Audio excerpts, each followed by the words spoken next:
I used to tell this on stage, and it was a funny story, and I go, I'll save that. I hope I haven't told this on the podcast, but it was in Florida, and I swear it was Fort Myers, it turns out she was from. But we're taking the train. That's why I can't imagine you haven't heard this, because every Tampa memory I have, you were there. Taking the train Orlando to Tampa. Quick train ride, like 2 hours or something. Mm-hmm. And this old woman in front of us, Lois Bollacalt. I used to remember when I told this story, I remembered her phone number, and I'd say it on stage. And we just found it on a recording when I was looking for how does this old bit go? I never recorded this. This I can get away with in Australia, because my pop-off vodka closer is not going to get me any legs in Australia. It doesn't make any sense over here. She was an elderly woman, probably 70s, early 70s. She still worked on some level. She's making these horrific old people loud, like has no idea of her own volume because of her age. Right. And bingo, she always sleeps everywhere when we travel. You've been on the road with her. She just curls up in a fucking nest in a ball and sleeps in a van or a plane or whatever. Well, one time on the way from like Louisville to Lexington, Kentucky, she crawled up into the back window. Do you remember that? Like, we had so much merch and shit in the back seat. There was no room in the back seat, so she curled up in the back window like a fucking cat on top of the merch. She was like just in a tiny ball, and we fucking drove whatever night. I don't know how far that was, but yeah. So yeah, she can sleep. So she's trying to sleep, and she's getting like Chad and I get angry, which Bingo doesn't get angry like that, but she's trying to sleep, and this woman is so loud on her cell phone.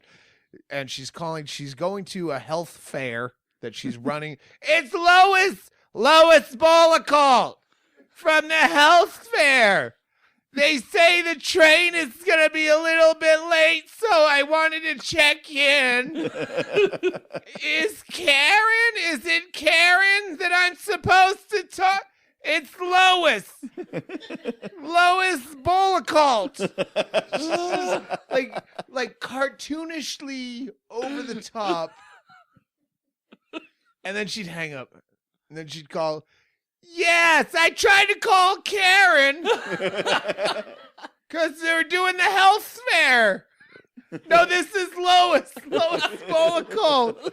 I might be a little bit late. And it just goes on to a point where it's even Bingo, as angry as she is starting to just like, all right, you just keep saying the same thing. It's funny, and then it's not funny again because she's, I tried. And then she did the same thing. Well, have him take down my phone number. I don't know if I memorized it or wrote it down, but either way, I had it. Yeah. Yeah, if you're ever in that situation, fucking memorize it.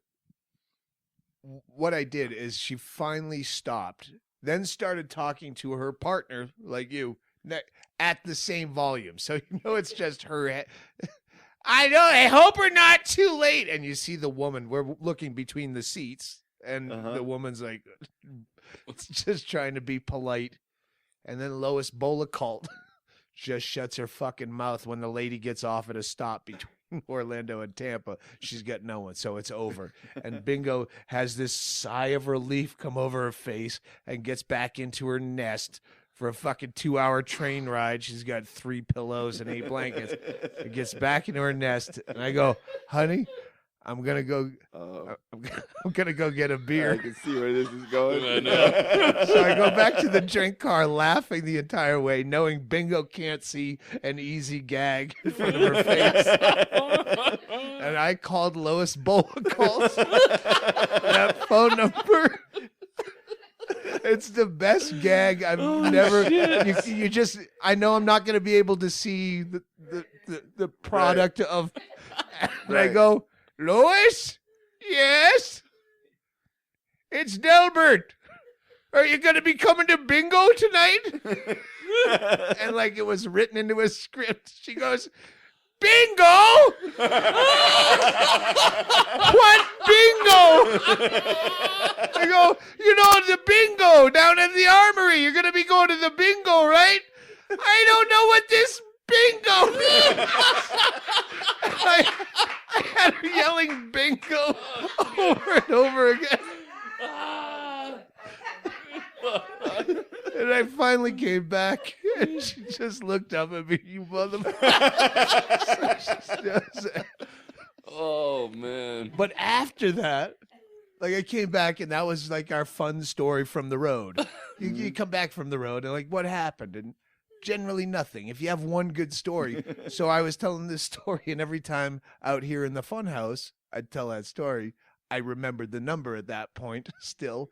And we'd call Lois Bollacalt. So we called her from here at like 2:30 in the morning, Florida time, and said, because she gave me so much descriptive information.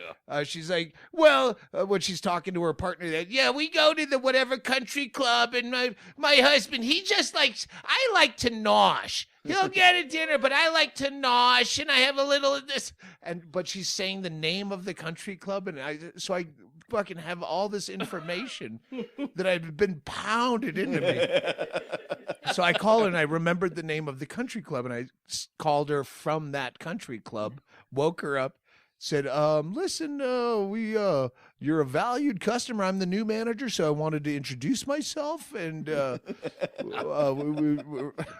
we just want to let you know we have a free dinner for you. You want a raffle or some shit?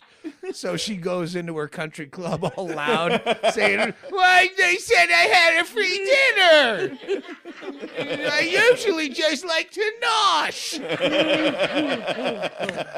And then the second time we called her from here, after telling this story and then telling this story, we called her again. This is the whatever country club. I wish I could remember the details. She's like, I know what you're up to.